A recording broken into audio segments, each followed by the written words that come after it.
Like all cheeses, mozzarella starts from milk. To assure good milk quality, the interior and exterior of tank trucks transporting milk must be washed after being emptied. A tank such as this one can carry an average of 30,000 liters of raw milk at a temperature of 3 or 4 degrees centigrade.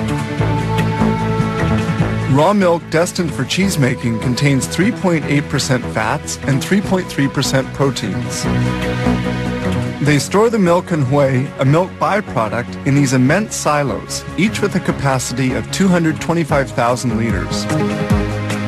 This milk separator extracts surplus cream to adjust the percentage of fat according to the type of cheese to be made. Fabrication begins with this tank, which feeds the pasteurizer.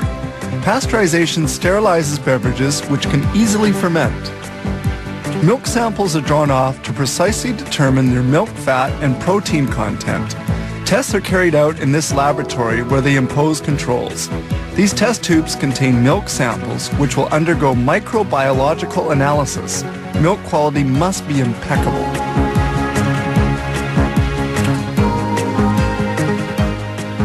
This is a curdler with a 25,000 liter capacity into which milk and other essential ingredients for making mozzarella are introduced, such as the enzyme rennet that curdles the milk.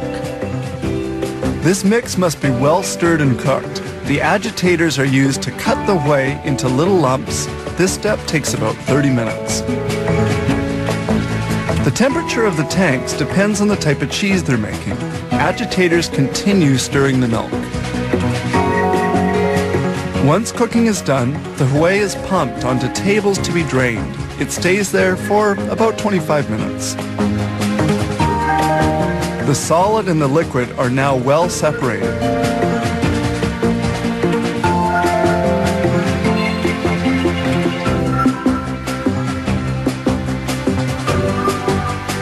The liquid we see draining is called lactose serum.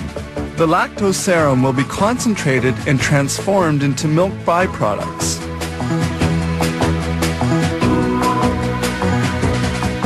The water has been almost entirely extracted and the cheese particles are now sufficiently dry.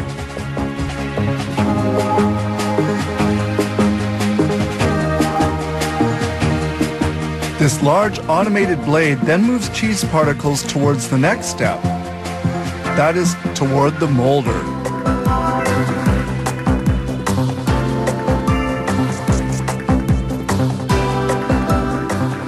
In the molder, the cheese is cut up before being carried to the cooker, the final processing step. It appears that this mozzarella has just the right texture.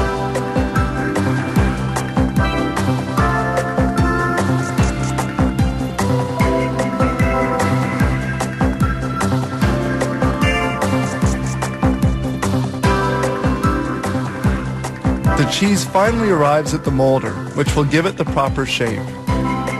Each mold has a 2.5 kilo capacity and is rectangular.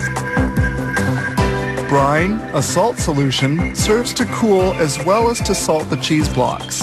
The blocks are unmolded and fall into a brine tank.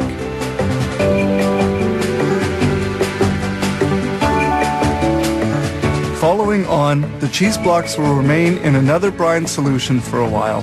They are then carried by a conveyor towards another tank, where they will be immersed for 4 to 10 hours at a temperature of 2 degrees centigrade.